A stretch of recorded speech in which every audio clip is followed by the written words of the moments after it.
new HUT Chelebration event was dropped in Hockey Ultimate Team, giving us access to some of the biggest, most overpowered players that we've got in HUT this year, essentially signifying the late stage of Hockey Ultimate Team. So let's talk about the Master Set players. Now, ranking these units would just be a futile exercise. I can say with a lot of confidence, if you make any of these 97 overall Chelebration MSPs, you will not be disappointed. Hell, even the goaltender from this release, the 97 Jacob Markstrom, is one of the better ones you could have for the rest of the game. It's 6'6". He's got speed and excel boost to help out with synergies, same with agility boost, as well as free sponge, showstopper, no timer, and post-to-post with 99 speed. I've always said to you guys, if you want to make the best use of your resources, goaltenders are never the option, but you legitimately won't be disappointed with Jacob Markstrom. He's going to be better than a lot of the other goaltenders that you're going to try out. He's not going to turn you into a Division 1 player if you're nowhere near it, but he's going to be one of the best players.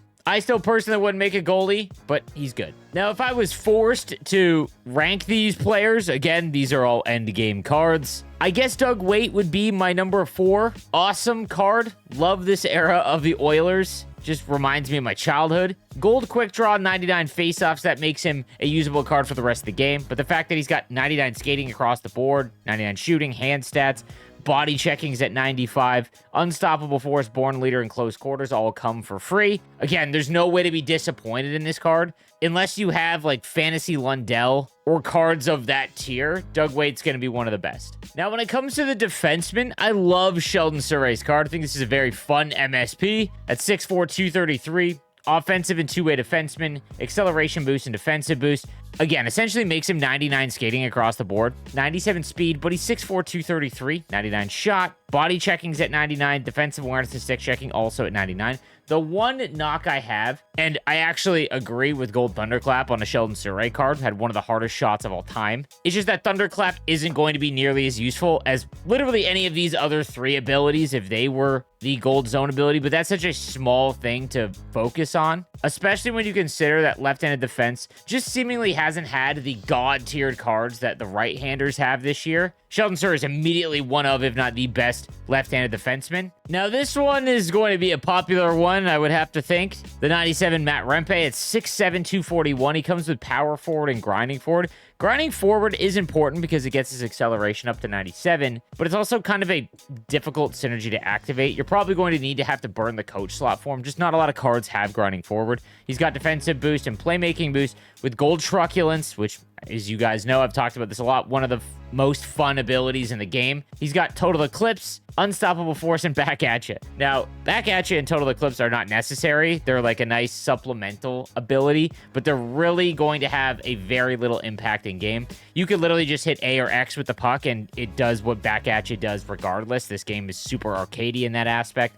And total eclipse is really fun, but I prefer it when it's a gold ability because you know when it's activated. Essentially how it works is if you get someone with total eclipse in front of the net screening a goaltender, they will delay their reaction. I remember in NHL 24, this was actually really overpowered. If you were someone that took a lot of point shots, simply because you would get someone with gold total eclipse, you could see it activate below their skates, and you would know that their goaltender is in a screen state. So just something that not as impactful in NHL 25, it seems. Now, he's got 97 speed and excel with 97 endurance, maxed out agility and balance.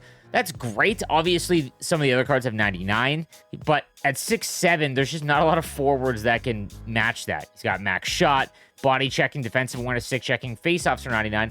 You're probably going to want to play him on the wing. I know 99 faceoffs should be like an automatic center spot, but so many players have gold or silver quick draw, so it kind of knocks him down a little bit. You can definitely play him because not everyone has gold or silver quick draw centerman. The other thing that's happened in the past with players this big with gold truculence is that they automatically take penalties anytime that you get a decent hit off. So something to keep in mind, but this is going to be an extremely fun card for the rest of the year. And what do you know? Another unbelievable right-handed defenseman. Now, Tyler Myers at 6'8", 229 has two-way and defensive defenseman, acceleration boost, and playmaking boost with gold shutdown, quick pick, elite edges, and heat seeker.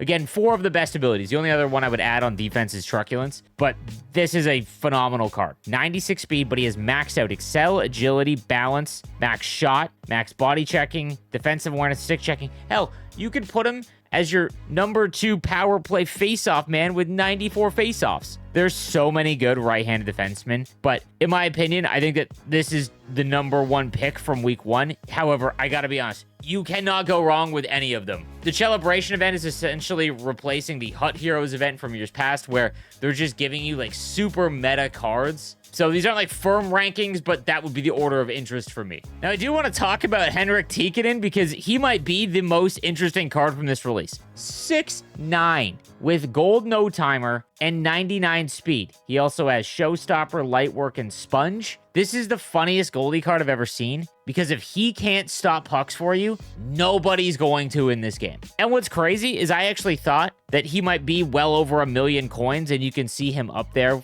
but I've actually seen him go for like 500,000-600,000 coins. So give him a shot if you're HUT rich. This should be an extremely funny card. I also want to talk about the previously released content that is now available in packs. So they did this last year where they put all of the master set player items from the entire year back into the pack pool, which is awesome for newer players or people just trying to make theme teams. There's a couple bits of info though I do want to get across because EA let the design council know, so I just want to relay that information. When it comes to the cards that are in the pack pool now, it does not include fantasy, team of the year, or team of the season. Now, I've seen those cards pulled, especially team of the season, from players like 3 weeks ago, so I don't know if they now removed them, but unless we see otherwise, again, this comes right from EA. Those cards, those 3 sets, fantasy, team of the season, team of the year, are not included. Team of the year cards that are not master set players, so like the 90 overalls you'll still see, but the like McDavid and McCarr, you shouldn't see those. However, be on the lookout for Lane Hudson cards, because Lane Hudson's next gen card, as well as Macklin Celebrini and Dustin Wolf, if you pull their 86, you can upgrade them, and Lane Hudson can go all the way to 99. You will have to pay the upgrade cost, but be on the lookout, because that card is only an 86 overall. You're probably going to see a lot of them being pulled, so just wanted to let you guys know the upgradable cards like Lane Hudson, Macklin, and Dustin Wolf, they are still in the pack pool. Now, lastly, wild card of this week is 5v5 first goal wins, so you can burn through your wild card by just pulling your goaltender. You're going to see that quite a bit. But it'll also give you a shot to try out some master set items like Doug Waite, as well as Tyler Myers, Sheldon Souray. Matt Rempe's on the 4th line, and you've got Jacob Markstrom in net. So if you want to give any of these MSPs a shot, wildcard this week is a good opportunity to do so. Now, we should start hearing things about NHL 26, I would guess, within the next 3 weeks. Early August is usually when we see something, but from all reports, it really looks like EA NHL 26 is going to be released far earlier, almost back to the window of what we had before COVID, potentially. So let me know what you think of the Chelebration event and the Master Set player items. I'll see you guys next time. Have a good one.